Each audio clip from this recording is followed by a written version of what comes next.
우리 하나님의 말씀 요한일서 4장 7절부터 10절까지 한 절씩 교독하겠습니다. 사랑하는 자들아, 우리가 서로 사랑하자. 사랑은 하나님께 속한 것이니 사랑하는 자마다 하나님으로부터 나서 하나님을 알고, 사랑하지 아니하는 자는 하나님을 알지 못하나니 이는 하나님은 사랑이심이라. 하나님의 사랑이 우리에게 이렇게 나타난 바 되었으니 하나님이 자기의 독생자를 세상에 보내심은 그로 말미암아 우리를 살리려 하심이라. 사랑은 여기 있으니 우리가 하나님을 사랑한 것이 아니요 하나님이 우리를 사랑하사 우리 죄를 속하기 위하여 화목제물로 그 아들을 보내셨음이라. 아멘. 모든 사람은 사랑을 하죠. 사랑을 하지 않는 사람은 이 세상에 단 한 사람도 존재하지 않아요. 왜냐하면 그 사랑의 기원이 바로 하나님이기 때문에 그렇거든요. 그리고 우리는 하나님의 형상으로 지음을 받은 존재이니까 하나님께서 우리에게 닮은 존재로 만드셨다는 것은 그 하나님의 형상을 반영하는 존재로 만들었다는 거예요. 하나님이 사랑 자체이시잖아요. 그러면 우리도 그와 닮은 존재로서 그 사랑에 대한 반영을 우리의 행위로서 나타내는 거죠. 모든 사람들이 사랑이라고 하는 것을 하고 있어요. 그런데 사랑을 어떻게 하느냐, 무엇을 사랑하느냐의 문제에서 좀 다르게 나타나죠. 하나님을 사랑한다라고 하는 것은 그 자체로서가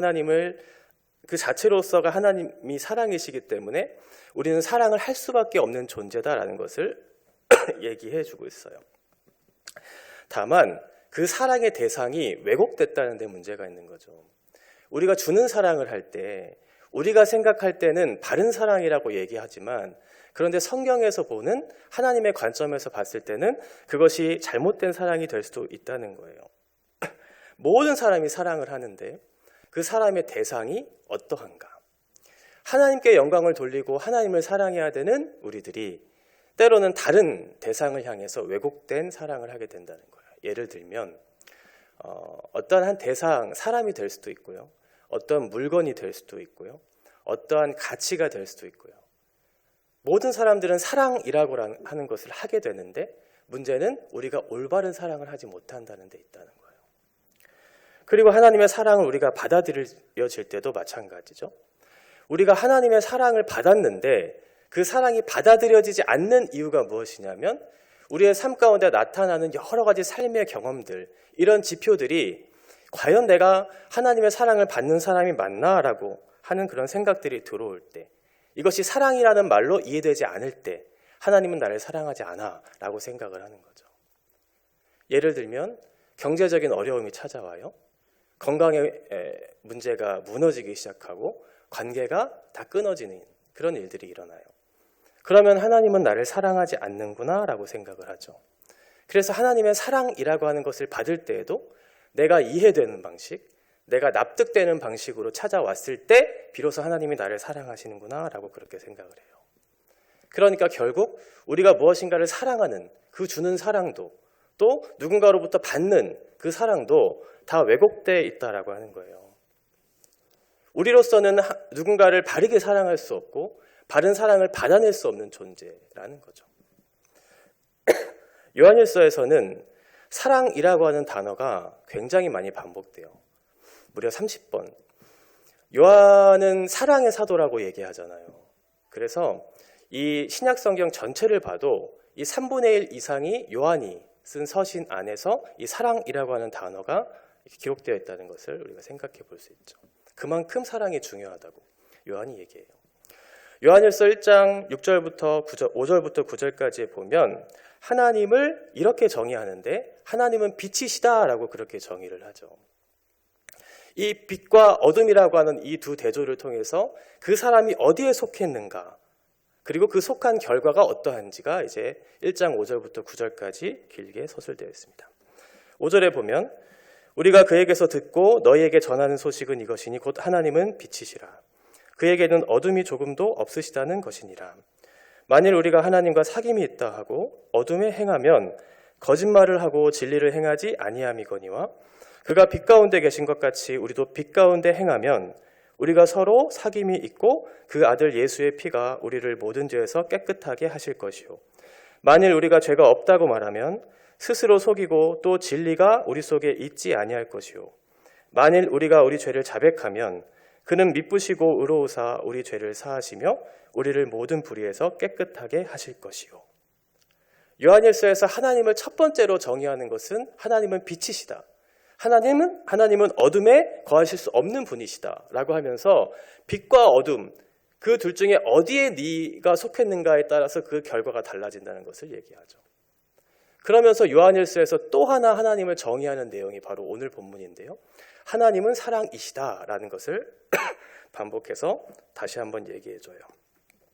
4장 1절부터 6절, 우리가 읽은 본문 앞에 보면 요한이 속함이라고 하는 그 단어를 반복하면서 우리의 신분과 존재가 어디에 있느냐에 따라서 다시 한번 우리가 그 사랑을 할 수 있느냐 없느냐의 문제를 다루고 있어요.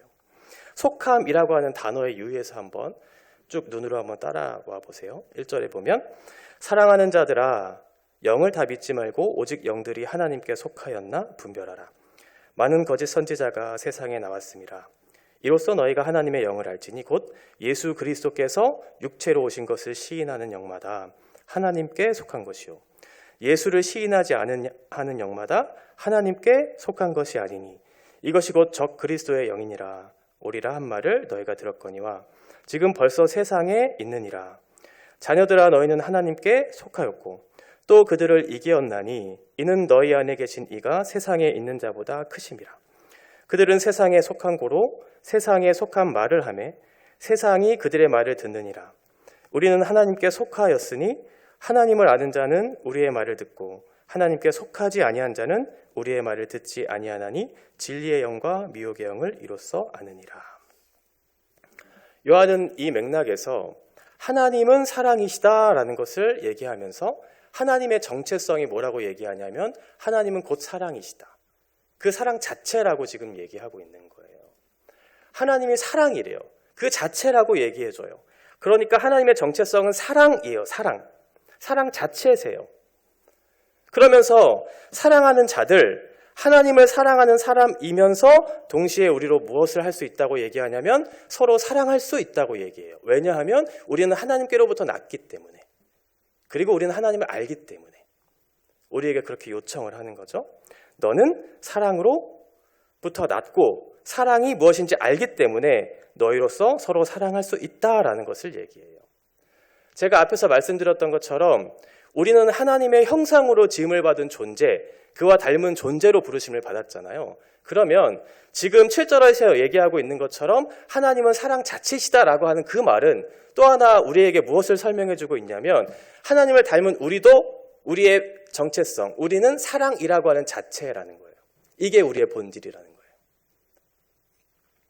너희는 사랑하라 라고 하는 것이 우리에게 어떠한 특별한 어떤 일을 요구하고 있는 것이 아니고 너의 존재 자체가 사랑이기 때문에 너의 신분에 걸맞는 그 행동을 너가 해라라고 그렇게 요청하고 있는 거예요. 너는 원래 사랑하는 존재니까. 너는 원래 사랑이니까.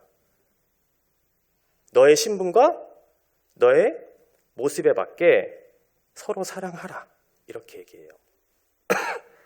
하나님께로부터 난 사람, 우리는 하나님께로부터 출생한 존재이기 때문에, 그리고 하나님을 아는 존재이기 때문에 우리가 그 사랑을 할 수 있다고 얘기하고 있는 거죠.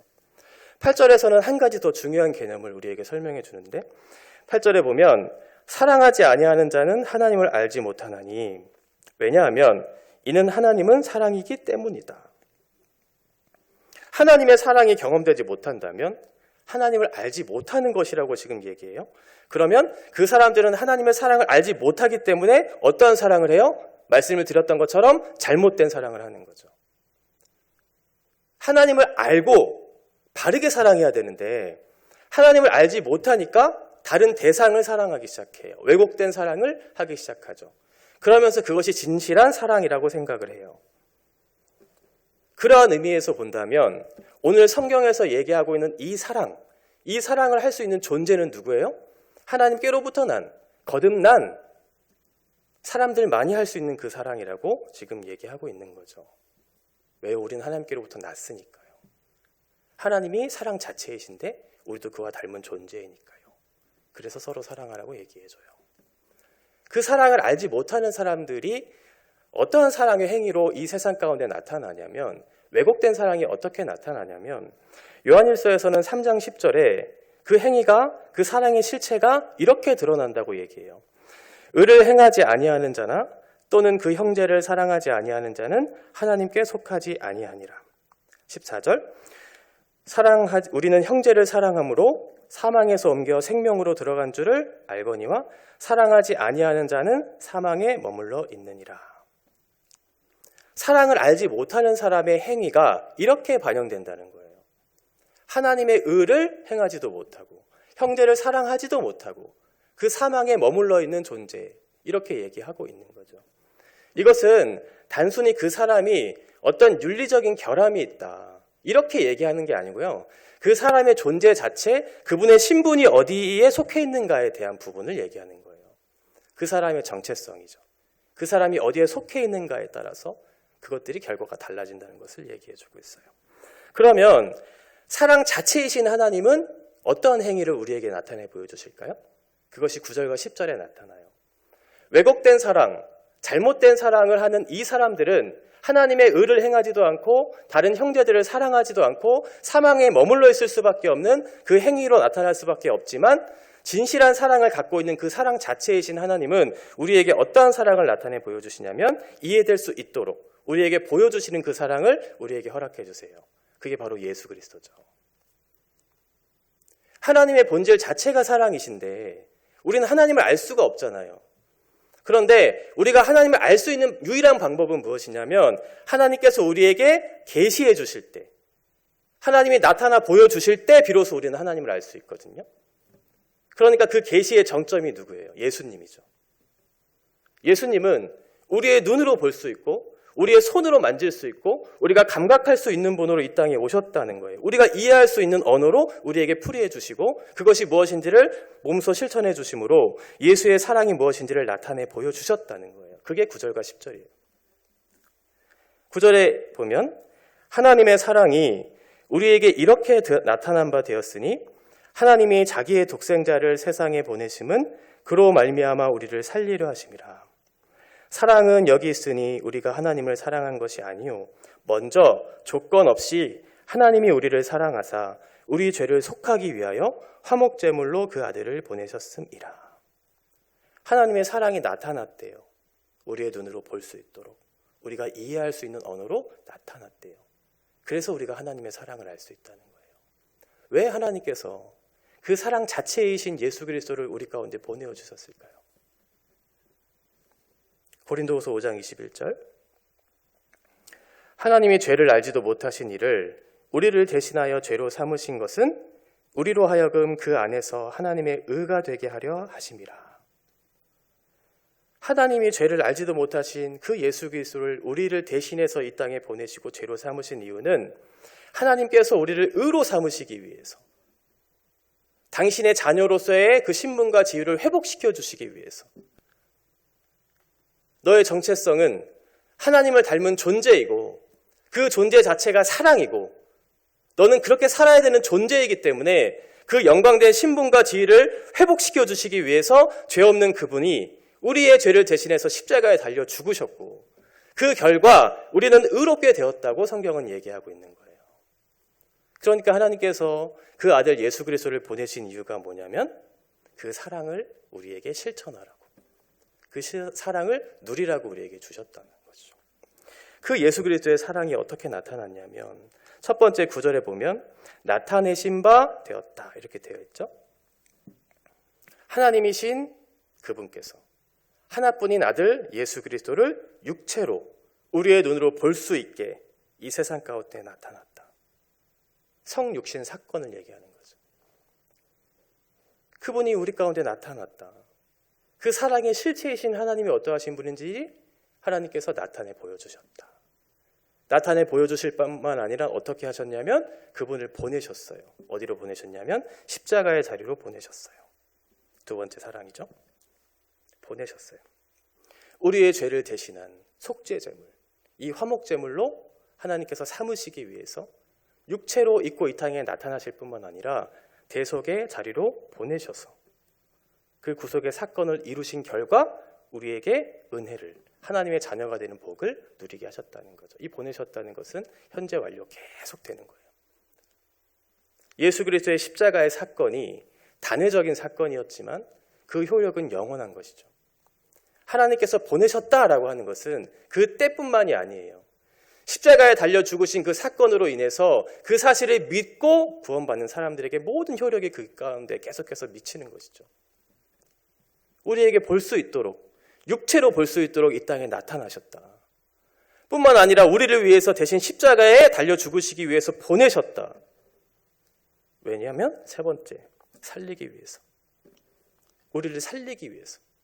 그 사랑을 나타내시고 보내시고 우리를 위해서 대속하셔서 우리를 살리기 위해서. 죄와 사망의 권세로부터 우리를 끊으시기 위해서. 불의한 우리들을 의롭다고 칭하기 위해서. 그래서 구원을 받은 결과 예수 그리스도를 닮아가는 그 성화의 삶을 살 수 있도록. 그래서 결국 하나님께서 목적하신 영화로운 존재로 우리를 만들기 위해서 예수님을 이 땅에 나타내시고 보내셔서 십자가에 달려 죽게 하셨다. 그런데 이 사랑은 조건이 없대요. 마지막 사랑은 조건 없이 우리에게 주셨다고 얘기해요. 네 번째 사랑이 조건 없는 사랑이에요. 어떠한 대가를 바라지 않는 그 사랑. 사랑은 여기 있으니 하나님께 있다는 거예요.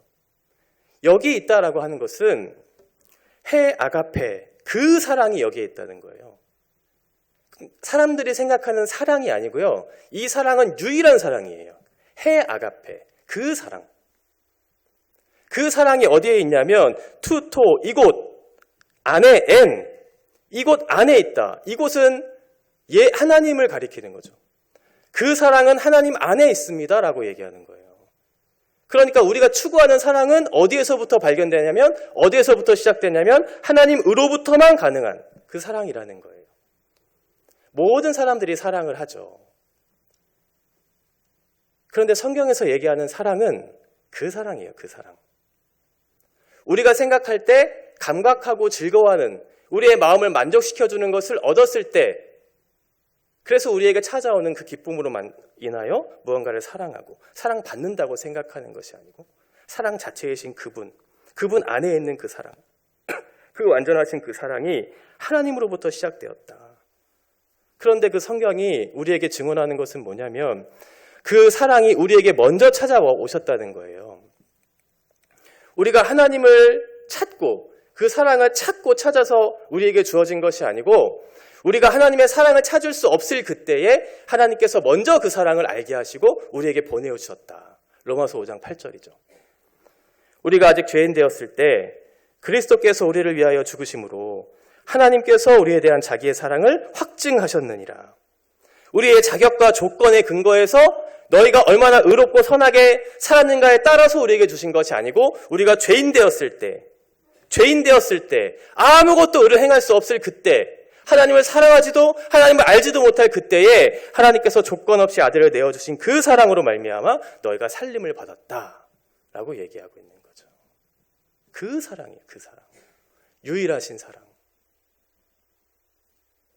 사람의 됨됨이나 그 사람의 조건, 외모를 가지고 함부로 그 사람을 대하는 건 아직 그 사랑을 알지 못하는 거죠. 왜요? 바르게 사랑하지 못하는 거니까요. 누군가를 보고 우리의 마음속에 그 사람의 아름다운 형상으로 만든 그 존재라고 하는 인식이 우리 가운데 들어오면 그 사람의 어떠함과는 상관없이 그 사람을 바르게 대하고 그 사람을 사랑하고 싶은 마음들이 들거든요.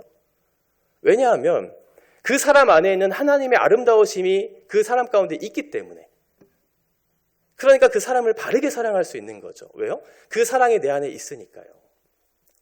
그런데 그 사랑을 알지 못하면 조건과 자격을 따져 묻기 시작해요. 그리고 그 사람의 외모를 보면서 그 사람이 사랑할 만한가, 사랑하지 못할 만한가 라고 평가하면서 그 사람을 대하기 시작해요. 그래서 임대 아파트에 살면 거지라고 놀리는 거예요. 돈이 많고 힘이 있으면 세상에 추앙받는 사람이 되는 거예요. 가진 것, 외모를 가지고 사람을 평가하기 시작하죠. 왜요? 사랑이 뭔지 모르니까요. 내가 생각할 때 옳고 그른 것, 내 기준에 합리적인 것, 이것이 사랑이라고 생각하기 때문에 바르게 사랑하지 못하는 거죠. 10절까지 그 사랑이 무엇인지를 알고 그 사랑을 실천할 수 있는 존재가 누구인지를 우리에게 가르쳐 주셔서 비로소 11절의 말씀이 우리에게 주어지는 거죠. 그래서 우리에게 요청하는 거예요. 너희가 그 사랑 자체이지 않느냐? 너희는 그 사랑 자체이신 하나님을 소유한 사람들이 아니냐? 그러니 너희가 그 사랑을 나타내라는 거예요. 사랑하는 자들아, 하나님이 이같이 우리를 사랑하셨은즉 우리도 서로 사랑하는 것이 마땅하도다. 이 사랑이라고 하는 것은 관계를 통해서 증명되어져야 되는 거죠. 관계를 통해서. 중요한 건 우리가 이 사랑을 할 수 있느냐의 여부라는 거예요. 이 사랑을 할 수 있기 위해서는 어떻게 해야 돼요? 그 사랑 안에 거하는 일들이 우리 가운데 있어야 돼요. 조건 없이 사랑하신 그 사랑. 그 사랑이 내 가운데 있고 그 결과 거기에 대한 반응으로서 그 사랑을 할 수 있는 거죠. 이 순서를 잘 기억하셔야 돼요. 우리가 먼저 하나님을 사랑한 것이 아니고 하나님께서 먼저 우리를 사랑하셨는데 그 사랑은 조건 없는 사랑이에요. 그 조건 없는 사랑을 알게 하신 결과 그 사랑에 대한 반응으로 또 다른 사람들을 사랑하는 거예요. 이게 사랑이에요. 하나님의 아가페적인 사랑을 우리 가운데 충만히 누릴 수 있도록 우리에게 은혜를 주시죠. 그 결과 거기에 대한 반응으로 사랑하는 것이지 우리 안에 있는 어떠한 것으로 무엇인가를 사랑할 수 있는 존재가 아니에요. 우리는 바른 것들을 분별할 수 없거든요. 그래서 우리가 올바른 사랑을 하기 위해선 하나님의 사랑이 무엇인지 알고 그 가운데 계속해서 머물러야 돼요. 사랑뿐 아니죠. 기독교 윤리도 마찬가지예요. 뿌리가 똑같아요. 그리스도인들은 어떻게 살아야 되냐면 다른 사람들보다 더 도덕적이고 윤리적인 삶을 살아내야 되는 것이죠. 맞죠? 근데 그게 핵심이 아니에요, 사실은. 그것을 가능하게 하는 보다 더 근본적이고 중요한 것, 그것을 깨달아야 가능한 것이죠. 이게 핵심이에요, 사실은. 성도는 이렇게 살아야 한다. 성도는 착하게 살아야 한다. 검소해야 된다. 거짓말하면 안 된다. 윤리와 도덕의 문제를 계속해서 설파하는 것은 기독교가 말하고자 하는 것이 아니에요. 기독교는 윤리와 도덕을 증거하는 그런 종교가 아니에요. 이건 하나의 결과이지 우리의 정체성을 확증하는 근거가 되는 것이 아니라는 거예요. 이것이 기독교 신앙을 대변해 주는 것이 아니다. 기독교 신앙은 우리의 존재 자체의 변화, 너의 정체성, 너의 신분, 그것이 어디에 있는가에 따라서 그의 결과가 달라진다고 얘기했지. 그것과는 상관없이 우리가 그렇게 살아야 한다. 그래야 그리스도인이 된다라고 얘기하지 않아요. 성경이 말하는 인간은 우리가 그러한 것을 만들어낼 실력이 없다. 그것을 만들어내기 위한 유일한 근거는 너희가 거듭나야 한다. 새로운 생명이 너희 가운데 들어가야 한다. 그래야 그것이 가능하게 된다라는 것을 얘기하고 있죠. 그래서 하나님을 사랑하고 이웃을 사랑할 수 있는 근거는 우리 안에 있는 어떠함이 아니고 사랑 자체이신 하나님으로부터 태어나서 그분을 아는 데로부터 나오는 그 사랑, 그 사랑으로 누군가를 사랑할 수 있게 되는 거예요. 12절에 보면 어느 때나 하나님을 본 사람이 없으되 만일 우리가 서로 사랑하면 하나님이 우리 안에 거하시고 그의 사랑이 우리 안에 온전히 이루어지느니라.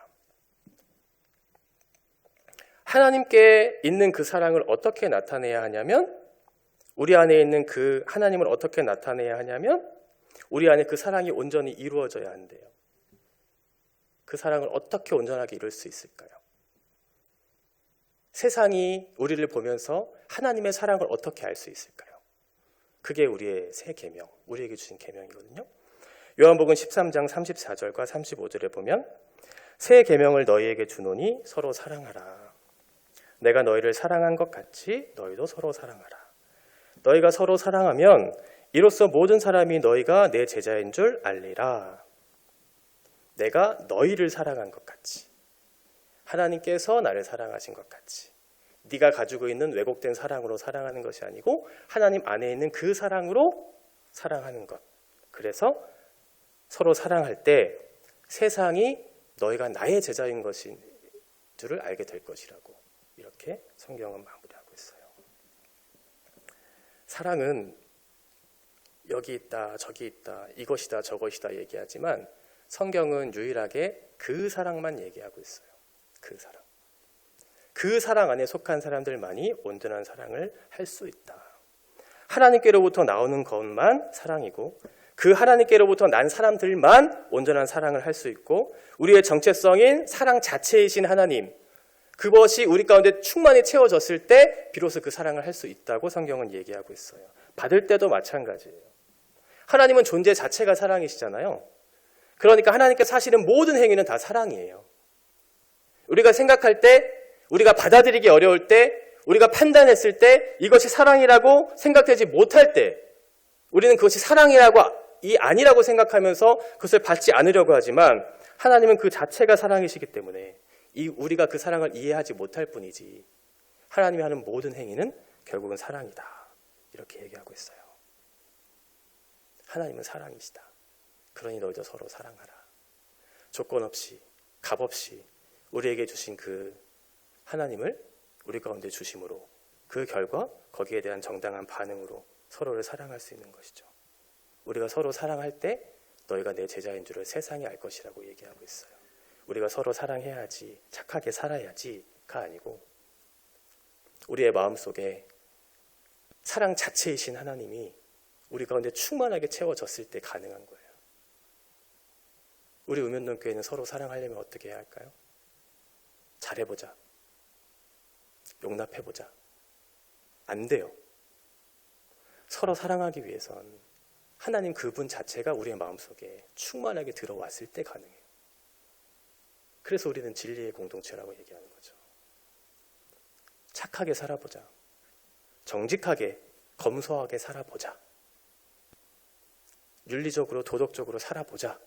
세상은 썩었으니 우리라도 잘 살아봐야 되지 않겠느냐라고 해서 되는 게 아니라고요. 우리의 본질 자체가 바뀌어야 돼요. 하나님을 만나야 윤리와 도덕을 행할 수 있고 하나님으로 채워져야 누군가를 사랑할 수 있게 된다고 성경은 얘기하고 있어요. 그러니 우리가 구해야 할 것은 무엇일까요? 하나님 자신을 구하는 거죠. 하나님 자신. 성경에 나타난 하나님. 그분은 어떠하신 분이신가? 그분이 나의 인생에 어떠한 의미를 가지고 있는가? 추상적인 하나님이 아니고 나와 상관 있는 나의 삶 가운데 깊숙이 관계 맺고 있는 그 하나님이 우리 가운데 충만히 채워졌을 때 비로소 그 하나님께서 주시는 그 사랑의 결과로 우리가 누군가를 사랑할 수 있다고 얘기하고 있어요. 이것이 기독교의 핵심이에요. 그래서 제가 늘 강조하는 것이 무엇이냐면 아이들의 회심, 거듭남이에요. 우리가 무엇을 해보자가 아니에요. 선교와 구제를 해보자가 아니에요. 그렇게 해서 되는 게 아니에요. 거듭나야 내 가운데 생명이 들어와야 하나님이 누구신지를 알고 그 사랑에 대한 반응으로서 그것을 하는 것이지. 그래서 핵심은 우리의 존재 자체가 변하는 것. 이것을 우리가 구해야 한다는 것이죠. 우리가 서로 사랑하기 위해 하나님으로 채워지는 그런 복된 우면동 교회가 되기를 바랍니다.